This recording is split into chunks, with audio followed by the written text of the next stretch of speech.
My name is Kevin. My name is Ryan, and I liked the style there. It was a little different. I was expecting you to forget to do the opening. Just a little bit. I was like, ugh.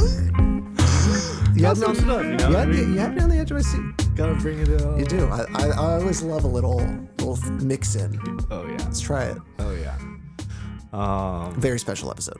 Yeah, I mean, today we're doing another film theory discussion. So just want to bring in some new flavors or whatever. Yeah. Something we talk about this thing. Yeah.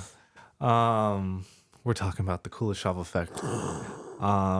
Something Ryan is very obsessed with. I do love it. It feels like we've talked about now, like what some of the low-hanging fruit, I guess, Sure. for film theory. Yeah. And I think like The ABCs. I think Ryan, if I'm talking myself in third, because that's the only way I can accept that I'm a little baby-brained boy.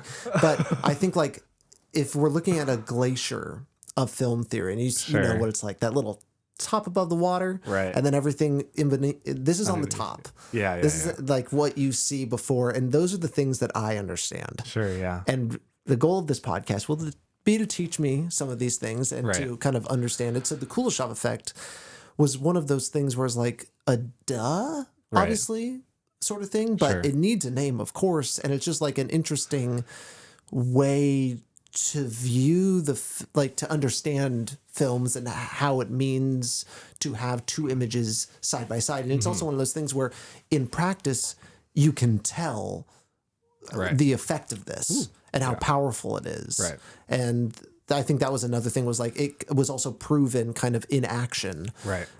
Like, whoa, the Kuleshov Effect. Right. Yeah. Yeah. So what Ryan is kind of talking about is an editing phenomenon, right? Of like juxtaposing two individual shots against each other and changing the meaning of the shot based off of what you are cutting against. Yes. And so this is Wikipedia sort of defines it: the context in which a face is shown has a significant effect on how the face is perceived. As like a short summarization of the Kuleshov Effect. And just give some context and some history. Or hold on. How do I want to structure this? Yeah, I guess some context and history. The Kuleshov Effect is Kuleshov. He's like this film theorist in Soviet Russia who is like theorizing the mechanisms of film. This comes from like the 1920s. And it is kind of, a lot of film theorists center the shot as like the most basic element of filmmaking. But Kuleshov is arguing that the cut is the basis of film meaning and creating meaning. Yeah. So we see editing as like kind of one of the central elements of like filmmaking as a storytelling device, if that makes sense. But I also think that it's sort of involving the audience. I feel like a big part of the Kuleshov Effect is like how the audience is sort of projecting their own feelings onto these images. Yes. And how just the simple suggestion of two associating images creates meaning within our own like symbology or our own like language, visual language in our own heads and stuff. Yeah. Yeah, it feels like a given, like I said. Yeah, like you said, it's a duh. Yeah, it's like, of course you're going to put two shots next to each other, but it's crazy how it changes. And just to give even like the ultra specific example, like if you imagine, I think, what was it specifically? It was like a baby. Right. Like a bowl of soup and like a naked woman. Yeah. Like a baby. Yeah, he like juxtaposes the same shot of a face against different images. Yeah. And allowing basically the audience to create your own meaning of like what he's feeling and the story behind these. And that just it just shows how much we as the audience put onto these Right. people and characters. I mean, it's just Right. like, that's a very human thing to do, is to look at someone and to try to make sense of it and to try to put your own spin Right. on what they're thinking and what they're doing, because that's all we really know. Right. Yeah. Yeah. So it's interesting. It's Another thing. Yeah. yeah, it's another thing to understand. So yeah, editing and audience, two big things in like filmmaking, right? Or in the understanding of like creating film meaning and stuff. Yes. So another thing that I think is important to talk about in relation to the Kuleshov effect is the montage. Another sort of like tool in the filmmaking toolbox. Another editing technique. And so, you know, within our common like language of filmmaking, I think montages are generally used as like passage of time thing. Like relating it to the baseball episode, like the training montage is like kind of stereotypical now. Synonymous almost. Right. But from like a film theory academic standpoint, like Kuleshov used the montage as a way to like condense shots. Like if you look at what was it, Metropolis, like the way they do their montages, like double exposure, split screen. That is a really interesting way to do it. Yeah, you're like combining things into itself. And there was like to kind of go into it, like Kuleshov was searching for like an efficiency of filmmaking.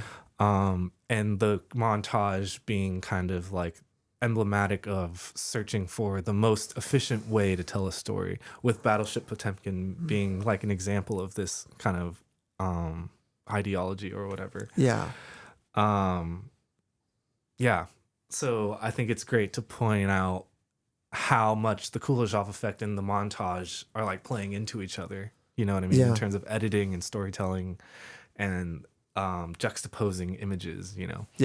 I love bringing up the Metropolis example, because it also is a friendly reminder of they had no idea what they were doing back then, and they were trying to figure it out. And of course you would think of a montage as bundling all your shots together. Right. That's just like, duh. Yeah, that's kind of like how a baby would. Of course, I want to combine colors. I combine them, like I don't go back. But then the Kuleshov just does it in such an interesting way. And I imagine it was one of, I'd be curious, I guess, if Kuleshov, it was like an aha moment for him, kind of on accident. I think most things are in this space a lot of times. It's like, oh, that's actually is pretty great. There's this great article called Recreating Kuleshov. What's it? The Kuleshov Effect, Recreating the Classic Experiment. This article kind of like demythologizes this kind of history, because like the Kuleshov Effect, he kind of did this test or experiment, and it's kind of like we kind of hold this as like film legend or like film myth, right? But like a lot of his actual experiment doesn't actually exist. It's like there's no like actual film that you can actually see. That like shows his experiment. It's all kind of like, it's such a bummer. Yeah, like written so theory and stuff like that. So this guy in the 90s like recreated his experiment, like basically the same thing, and to see if it was like generally this, like, whatever. And basically it's like, it kind of does do that. But I feel like this article brings up really interesting things about like the sort of like trying to make an efficient filmmaking process, you know what I mean? They kind of frame it within the industrialist perspective of like Soviet Russia, like cinema is the representation of like modern society. Technology, art all combined together. And so for Soviet filmmakers, it was like a symbol of status, sort of. Yeah. And like a thing, like the machine, it's the camera is this machine. Yeah. And it was like that would take you into the future of society, basically. They really used it to create the culture and to create, I mean, it is propaganda, Right. but it is like, it was so powerful in their hands. Right. Like, it's really hard to point to, besides like Birth of a Nation, I guess, Jesus. Right. Like the American version of the time Right. that did those sorts of things, just to jump off of what you were just saying. Yeah. So yeah, they quote an article from 1927 saying the cinema is the triumph of the machine, electricity, and industry. Ooh, as like I love that. an example of like where they were going with a lot of this. And so Kuleshov, this even goes further into like film theory and stuff, said that Kuleshov is illustrated in his discussion of film acting. For Kuleshov, the actor performs most photogenically and cinematically when their movements are performed with economy and precision. We know from as Kuleshov puts it, we know from an analysis of cinematic material that people performing organized, efficient work appear best on screen. So there is like this tying of like industrialist values and like ideology into like the filmmaking process itself. Yeah. Especially with acting and stuff like that. So yeah, I think that's just like super interesting. Like how much we cannot separate industry from this art form, more than most other art forms, it feels like, just because of the technology and like because it comes up at a certain point in our society where like all these things are like in conjunction. Yeah. Yeah, it did come at just the most interesting point of time. Yeah. I mean, maybe there were more interesting times. It could have accidentally happened, sure. But it is, we'll always come back to that, I feel like. That it is all connected, that money is a part of it, and I guess that's just another way to say industry in a way. For sure. And then technology has always been a big part of it. Yep. I have here just some really great examples of the Kuleshov effect that I think could be good to kind of just talk about a couple of them. Sure. Rear window for all of the window heads here. It's something that even as I was reading, I'm like, oh, what? Like another duh. Of course, you're going to like show the reactions of people. So like showing people, obviously, for those that don't know, is his name Jimmy Stewart? Oh God. Yeah. Stewart. Jimmy Stewart's looking. James Stewart. I was going to say James, but I think that's probably what his actual name is. Yeah. He's taking photos. He's stuck in his room. He's like a journalist or whatever, photographer. And he's stuck and he's looking in all of these windows, and it just always cuts back to him doing a very similar expression. Reaction, but that's enough to get it across. It's the other shot that makes it matter. So it's almost like shooting half of the film in a way. Like you don't, the other part of it can be a little, I guess just one half can do a lot more heavy lifting. Yeah. 2001: A Space Odyssey has a very interesting one, which is just like, I understand where they're coming from. It's when the bone is being thrown up. Oh, the match shot. And then the match shot to the spaceship. Match cut. Obviously, those in either in other sequences, you might not necessarily take the like slap in the face meaning that is clearly implied by that shot, but having them back to back is that. Right. You're creating that meaning just through that cut. Yeah. And the last one here, this one I really love, is Jaws. Showing people swimming, enjoying swimming, and then cutting to under the water, like showing their feet. Like you have the top, like it could be a beach movie like the Brady Bunch up top, and everyone's just having fun, but then it's the horror movie underneath. And juxtaposing those shots makes something totally different, but still very much heavily influenced by one of the two. Yeah. I would also bring up American Psycho and how what part? When he's like in the meeting with Willem Dafoe. I don't know if the business cards scene. No. Yeah, maybe. I forget. They're in the office, but basically I forget exactly which point, but according to the stories, they like shot Willem Dafoe like in one shot or in one take he knows, in one take he doesn't know. In one take it's like kind of unsure where he is landing, and then in the edit they like picked from all three of them at different times. And so I feel like that kind of mishmash of like knowing, not knowing is like inherently mixing up the Kuleshov effect, if you will, like confusing the audience by like juxtaposing different reactions against each other. And I think that's the right way to confuse an audience, right? Is like that's them confusing themselves a little bit, right? When it's just like trying to figure out an expression, right? Versus just like literally giving them false information, which can be very ham-fisted, where it's just like, you know what, we'll switch it up, because you can come up with meaning like that.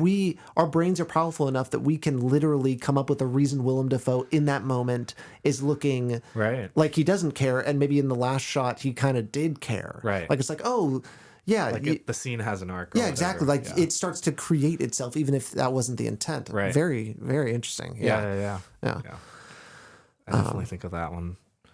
Yeah. Oh man, there's probably so many examples. Yeah. But also I think the Kuleshov effect applies to like scenes or like worlds, you know, when you like juxtapose different styles against each other or something like that.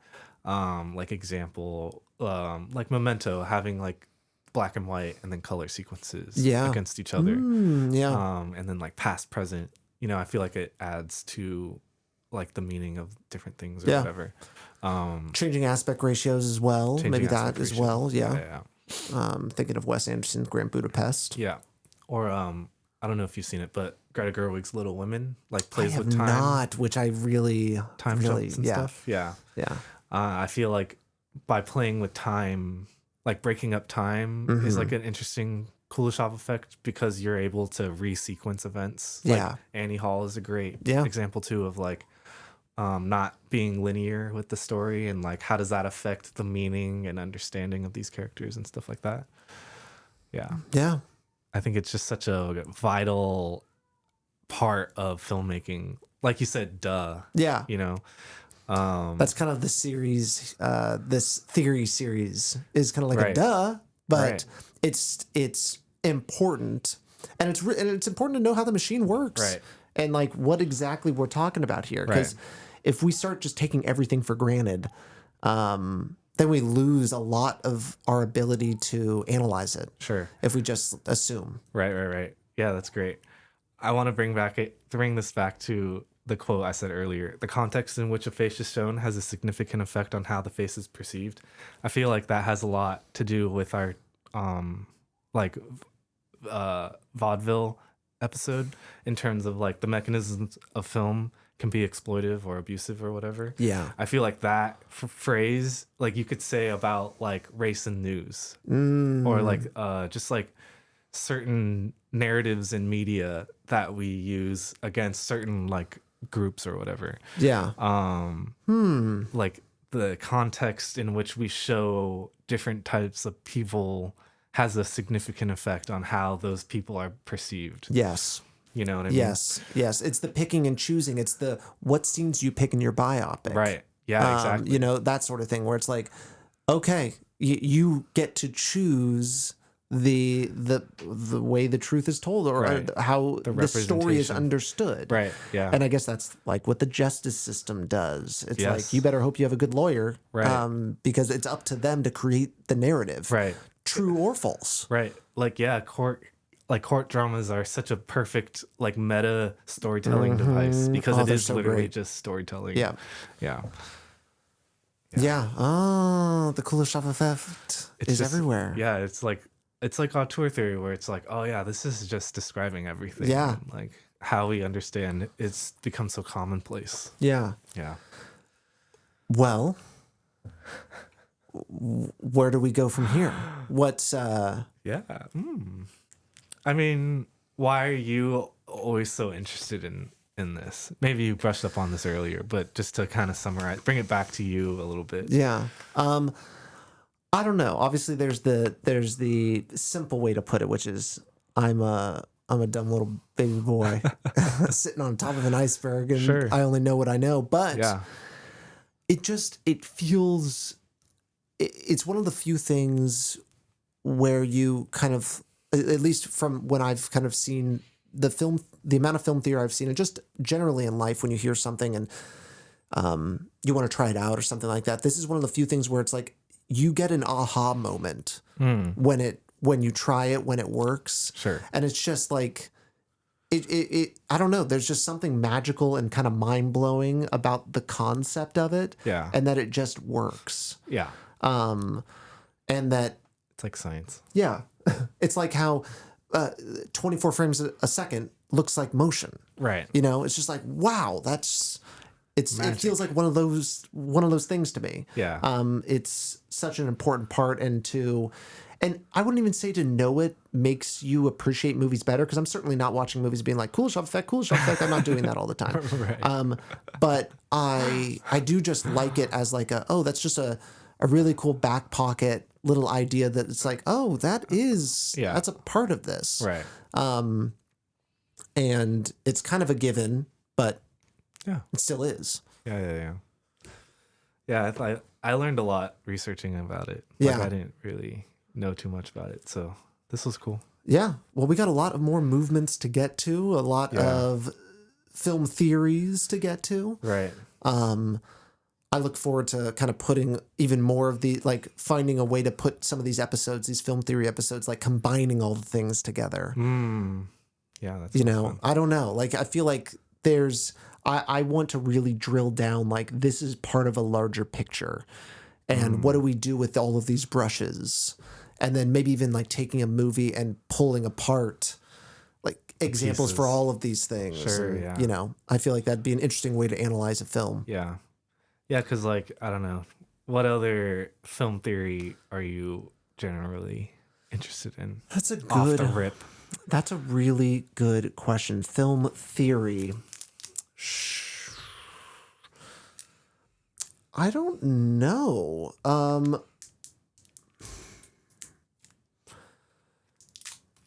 Oh man, I really want to come up with something.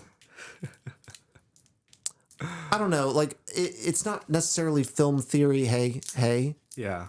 We hear Kevin's whipping out a sucker again. No, I'm not. Yeah, you're just trying to get me to talk so you can suck on the sucker. No, I'm not. Yes, you are. Yes, you are. Don't. We're almost done. Yeah.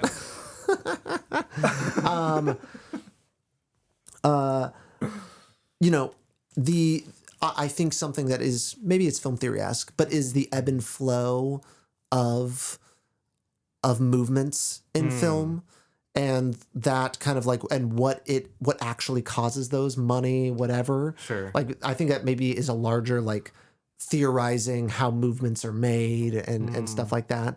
But I don't know. I think I'm really open to the idea of whatever, because I think all of them, every single one, I'm gonna be like, duh, for at least a bit of some of the basic ones. Right. Yeah. Right.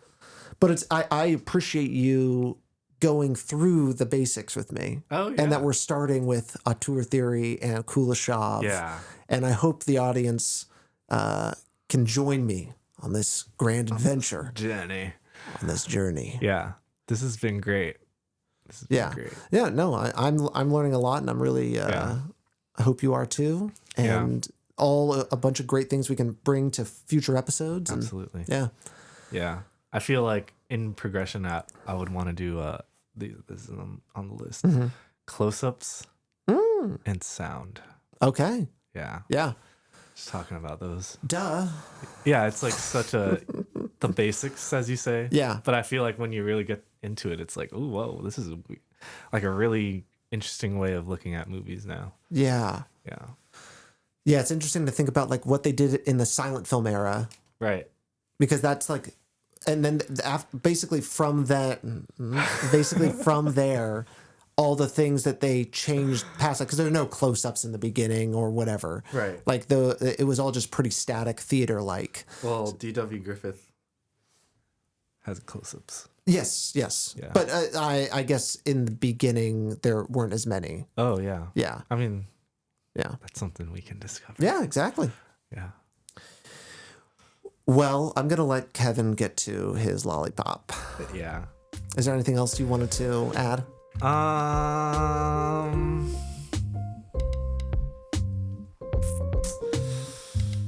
No. I mean, I think it's cool learning about Soviet cinema. That's another thing that comes up a lot in our discussions, and so yeah. Right on. Yeah. I'm down. Lasting thought. Yeah, I love it. Well, folks, we're heading out of here. Yeah. We're about to roll some dice. About to roll some dice, find out what we're doing up next time on Wind, Reel, and Print.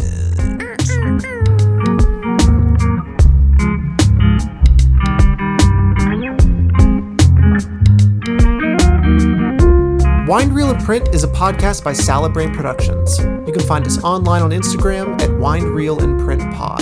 You can also find us wherever you get your podcasts. And please, if you like the show, leave a rating and review. We'll see you next time.